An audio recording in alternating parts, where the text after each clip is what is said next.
Okay, so our goal is to, now that I don't have my time, I've lost track of time. Okay, take a break as usual at 10. So we're going to talk about classes. Okay, when we talk about classes, we're going to talk about private, protected, and public members of the class. Okay, so far we haven't talked about that with structs, because in structs, by default, they're all public.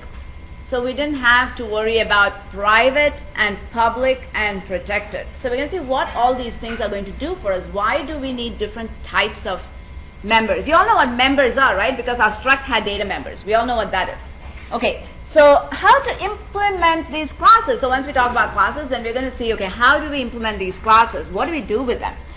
And a few other terms, constructors and destructors. And then we talk about abstract data type, but we've already talked about abstract data type. We know what an abstract data type is, which is a general concept. In C++, we use classes. A class is the abstract data type. What's it in Java? Nobody knows what's in Java? Java also is class, I think. It's class. And some other languages have, there's one other language that has something else that I can't remember right now. Java also is a class. So a class is just an abstract data type. The abstract data type is that general concept that we all use for the object-oriented programming. So we're going to use classes in C++ to implement ADTs. We're going to see how to do that information hiding effectively, implement it, and we're going to talk about static members of a class. So we'll talk about all of those things. So object-oriented design, again, we talked about that. It is nothing but how you solve a problem, okay? We essentially try to visualize everything in terms of objects, so it makes it easier for us to categorize all these different things. So objects is the components of a solution. We'll talk about all of those things. Class is a collection of a fixed number of components. Does that sound familiar? That's very similar to a struct, which is also the same thing. It's a collection of a fixed number of components, right? And the members of a class are nothing but the components of a class.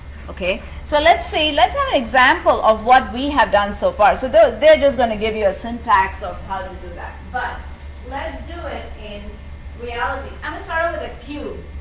It's easier because it has only one data member for us to worry about.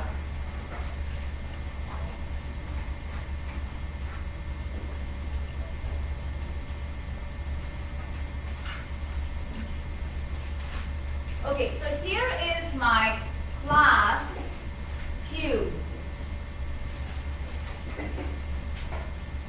I'm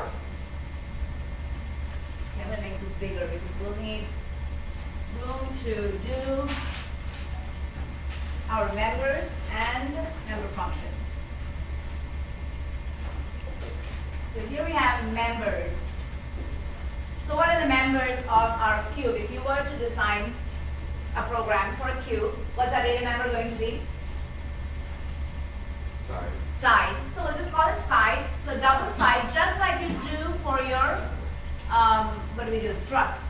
We don't initialize it in there, right? Because you're now defining your data type. You can't initialize it there. So pretty much that's all we need for our cube. We don't need anything more. All it has is a side. That's its only property. Of course, you can have color if you wanted to. But that's it, right? So let's keep it simple. Then here are its functions. What are the different functions that would possibly go with that cube? What are the things we can do with that side?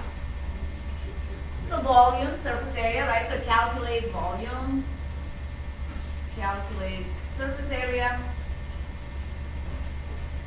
So all these are actually functions. So let me write it as functions.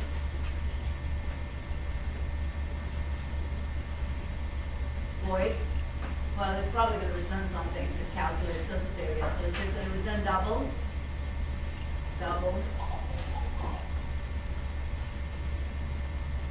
What else? Anything else that we can do with a cube?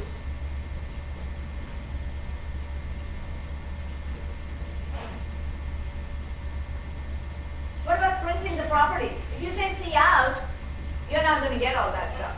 So you better have a function that says void print properties or something like that. Then you can simply call that function and its job will be to print the size, the volume, the surface area, and whatever other properties that you might want for that cube. Setting the dimensions. Very good point. Right? How do you set the dimensions? Right? So you can have another function that says set side. That will take what and return what? That's a regular function that we're doing. So you can tell me what should set side take and what should the return parameter be? It should take a double because that's the double that's coming from the user. What should it return? Huh? Yeah, that's it. If you want, you can return a bool. If not, you can return a void. So if it sets the side, then it could simply return true. If it does not set the side for some reason, you can return false. Or you can make it a void function, and if for some reason the double is not valid, you can simply set the side to 0 and be done with it. Okay? So that is another function, set side, which will take the dimensions from the user. Now, here's the next thing to worry about. That data member, is it private, public, or protected? And do we care? Right?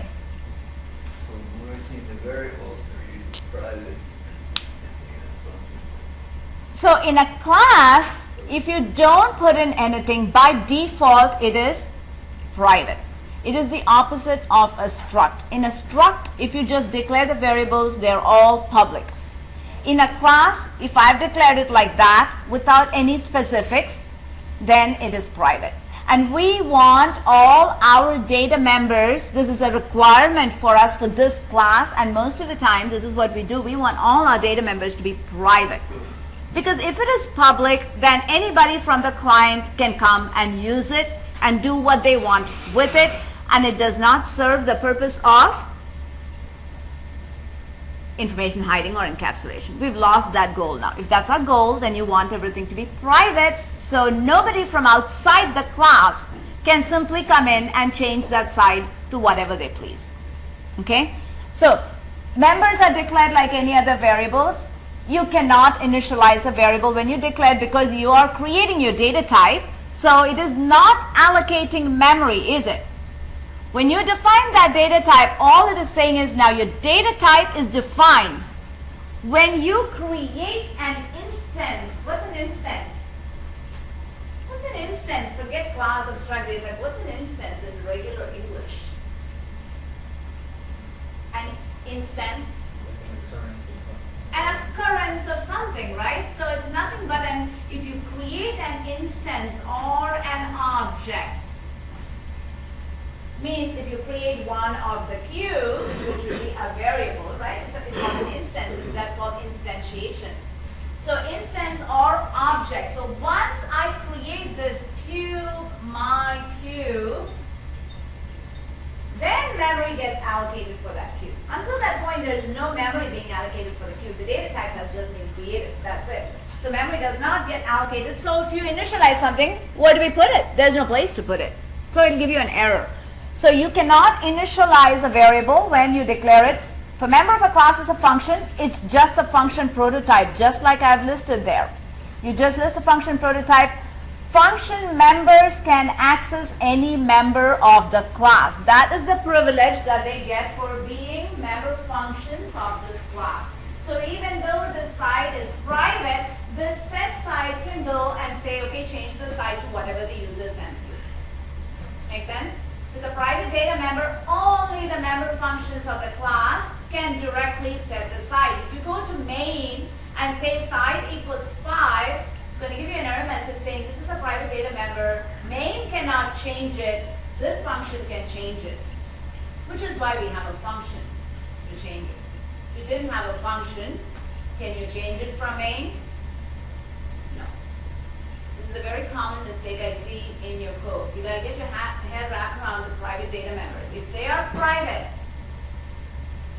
people from the outside, think about it this way, cannot access those data members. You cannot go say site equals 5 from outside of this class. The the member functions can access them. They can set the site, but nobody from outside can set the site. Okay? That's how we do the information hiding or the encapsulation, to keep it all encapsulated so people from outside can go in and change it. So here there are 3 categories, right? Private, member cannot be accessed outside the class, which is by default. So there I haven't classified it, although we will when we start doing our classes. I would like to specifically say what it is. It's better that way. Public, members accessible outside the class. Now, not to say that you won't want to make any of your data members public. There are certain situations where you might want certain functions to be accessed by the public. Now, all our functions are going to be public member functions, because if you make your functions private member functions, and can anybody from outside access it? No, then you'll be totally stuck. Now you've hidden yourself completely and nobody can access you. So that wouldn't be good either. So you want all your member functions that you want your outsiders to call to be made public, and all your data members to be made private. So that is a norm that we are going to follow for all the classes that we do after this. Private data members, public member functions. We'll talk about protected towards the end of the class. So what is a unified modeling language? It is simply a class diagram drawn to show what all the different characteristics of that class is. Pretty much like what we have there. Now the only thing I have not put is that sign. So if I put a minus sign next to this,